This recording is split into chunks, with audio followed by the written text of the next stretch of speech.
It's time to kick it off, yeah. It's time to do it right. Amber May's show is here with topics you like out of the desert where the sun gets hot. So drop on into that Amber May spot. A-M-B-E-R-M-A-Y, that's fly. Get it right, get it right. A-M-B-E-R-M-A-Y, that's why. Time to kick it off, yeah. It's time to do it right. Amber May's show is here with topics you like out of the desert where the sun gets hot. So drop on into that Amber May spot. It's time to kick it off, yeah. It's time to do it right. Amber May's show is here with topics you like out of the desert where the sun gets hot. So drop on into that Amber May spot. Welcome to the Amber May Show. I'm glad you can tune in today. Today we're going to be talking about a very important topic, something that most schools don't really go into a lot of detail about. And we're going to go over this for probably a couple more shows down the road. We probably won't be able to cover this all in one show, but I wanted to get into it. And we're going to be talking about the Bill of Rights. You've probably heard someone say, I have a right to, and then you can fill in the blank. The question is, do we really have that right? So we're going to be looking at our Constitution, Bill of Rights, and examining what our rights really are. Do we really have every right that we think we do? And I have a few websites posted up on my blog at myspace.com/AmberMayAZ, where you can get your free Constitution and your free copy of the Bill of Rights, as well as seeing what rights you have in your state. And if you're listening from another country and would like your laws put up for people to learn about, you can check out that website. It's on my blog at myspace.com/AmberMayAZ. And there you can also podcast the shows. If you have an iPod or an MP3 player, I have a link on my MySpace page where you can podcast the shows and share them with other people. So just want to give you that heads up on that. So check it out. Go to my blog, check it out, and get your free copy of the Constitution and the Bill of Rights today. I just ordered mine. I didn't know it was free. It was pretty cool.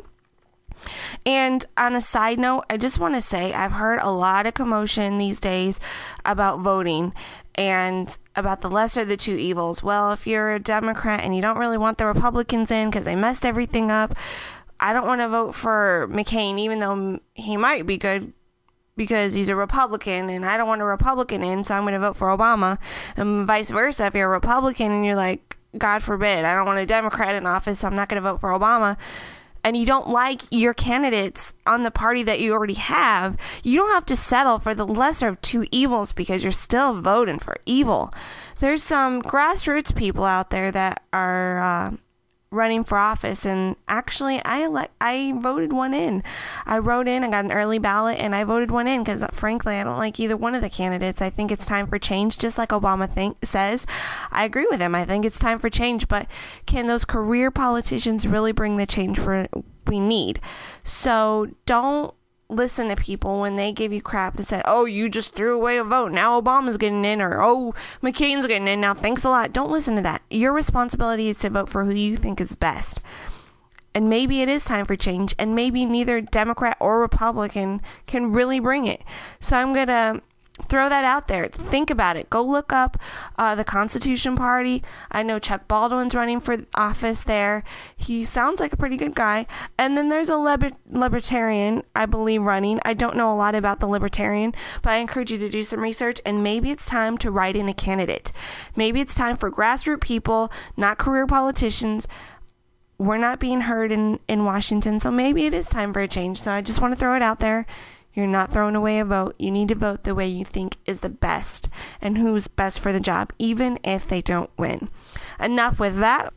I'm going to read the amendments right off of the website that's posted on my blog. It's harbornet.com.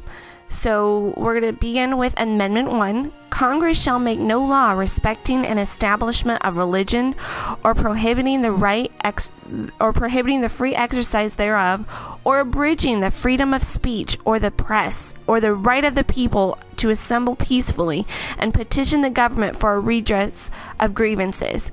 And you know what? Right now, This is one of the best amendments we could ever have. If there's something going on that's under your skin, just like the photo radar cameras here in Arizona are driving me crazy. They're like at every mile of the road. And it's just, I feel like a taxation without representation. They don't solve crimes. They don't do anything. And most people don't know what the Constitution says in Arizona. And we're not the only state that has this, and there's ways of getting out of those tickets because they're really not that valid.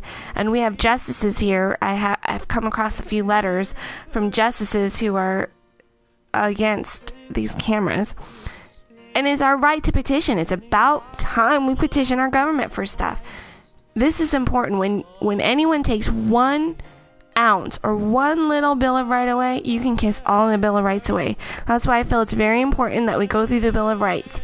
So the First Amendment, because if you ask most Americans, they barely can tell you any of them, maybe 3 or 4. So that's why I wanted to go through this, because I want to know what my rights are as a U.S. citizen, because I really don't know all of them. And so I'm doing this roadmap with you together so we can learn this stuff. So Amendment 1, Congress can make no law establishing religion or prohibiting the exercise of religion of any kind, or abridging our freedom of speech and not allowing us to say whatever we want to say. That's our First Amendment right. And they cannot control the press. That is so important.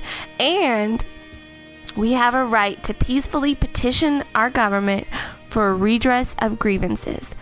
Now, I'm going to get on to the Second Amendment. I'm a pro Second Amendment kind of girl, and it's very important. There's some people in our government who wants to have gun control. Gun control is a form of slowly taking our Second Amendment rights. You may not like guns and you may not agree with them, but that's still your right, and the government has no business to take away that right, because down the road maybe you'll change your mind, and you better be able to have that choice to change your mind or not. I think guns are great because it protects people, but most importantly, our forefathers put that into our Constitution for a very specific purpose.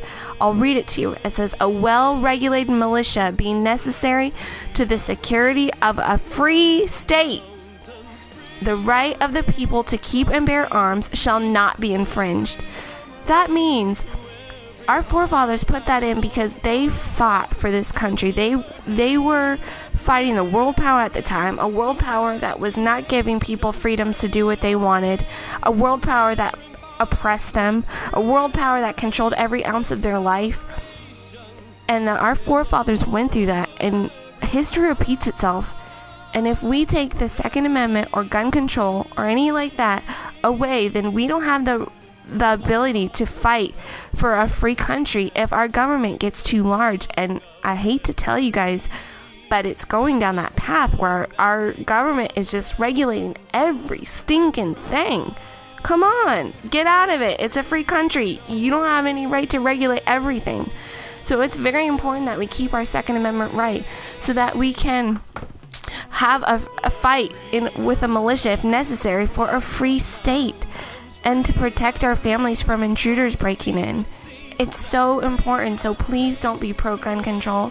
Maybe you don't like guns, but it might be necessary down the road. Our forefathers saw what happened, and history repeats itself.